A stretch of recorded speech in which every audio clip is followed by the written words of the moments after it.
Okay, here's a little quick and sweet story about this 20-inch Super Deluxe Springer here. I even put this on here just to keep it uniformed. But anyways, this Springer goes way back to my childhood years. I was 13 years old when I came across this, just by word of mouth from my past Schwinn dealer that I've been bugging his ear by phone, sometimes in person, about trying to find a 20-inch Springer. I told him, I like the one up there. He goes, yeah, that's my son's childhood bike. He doesn't want to sell it. That was a 1965, and I didn't know what Opal was back then. I just thought it was like purplish violet, but it was learning years on. That was a 65 Opal. Pretty decent shape, but you can tell that it's been ridden around quite a bit. Anyways, his wife told me the first time I asked her, she said, trying to buy that, and this was back in early 1977. She said, trying to buy that is like trying to buy a part for a Model T Ford. It's like, okay, what do you mean? I was 13 years old. What do you mean by that? She goes, you can't find those anymore. She goes, we might have parts for them. We have the spring, the hardware, uh, probably the crown, and that's about it. And I said, she said, you just got to keep looking around, looking at classifieds and maybe yard sales, and best of luck finding one. Then her husband had told me like a month after that or two to go check out an older man that comes to his shop, and he trades in, or sometimes he sells stuff that he finds. And my Schwinn dealer did buy quite a bit of stuff from him, stuff from the 40s, 50s, parts and stuff. And he told me, go check him out. Here's his phone number. Call him. Tell him I give you his number if you're looking for something. Maybe he might have it. Yep, I called him and he told me to come on over and take a look what I got, but I don't think I have anything like that. I have 26s. I went over there. Yeah, he had quite a bit of 26-inch forks, especially the ones around the DX models. And I didn't know what a DX model was, but later knowing that that's what those were. Anyways, but he told me, just keep on contact with me. He goes, I might be able to find one. Just give me a couple weeks. And sure enough, 2 weeks went by. Went back over there, called him first. He told me to come on by. I'll be there in about an hour.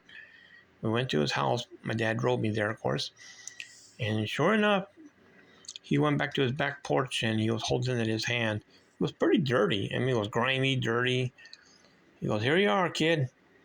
He wanted $15 for it. I told him all I had was 10. He goes, 10? And then my dad gave him a couple packs of Salem's. Okay, here you go, kid.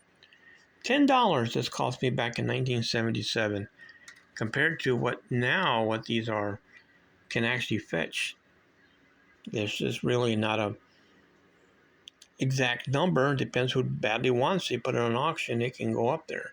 I've seen some climb up to $800-900 on auction. NOS one over $1,000. In the box, 15 to 2,000. It's just the roof. It's crazy. But yeah, they don't. Too bad they don't make this like this anymore at all. I wish they would. At least somebody would make this. I mean, they do have aftermarket, but they don't look like this at all. I mean, they're okay, but it's not to have something genuine like that. But it's a story on this.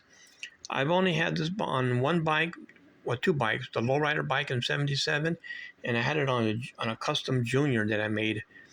And when I sold the Junior, I put the original fork on there, which I had painted it too. It was a repaint with Pete's paint, and took this off and kept this. It's never been on another bike ever since. I thought it was going to be on a custom childhood bike. Where are we at here? Over here. But this bike already came with the same fork. Actually, that's a 1965 Springer. Somebody said, what's the difference? Steering tube is wider, and it doesn't have the knurling like this one here. Let me get a closer view. That one has a knurling. I believe in early '66, all Schwinn models went to this other version of the different diameter of the steering tube. I don't know if they were having some issues with the other one for some reason, but anyways, from then on, it went to the knurling, even on standard Stingrays, any other, except for some other models of the adults, they still had the heavier or the wider steering tube. But anyways, the early ones are worth quite a bit of money, and I have, like I said, two of them. That one there is, and I use an older headset for that, the early '63 headset, and my Super Deluxe over there that has the '65 Springer. So, yep. If you ever find one of these or find at a good price, I jump on it right away.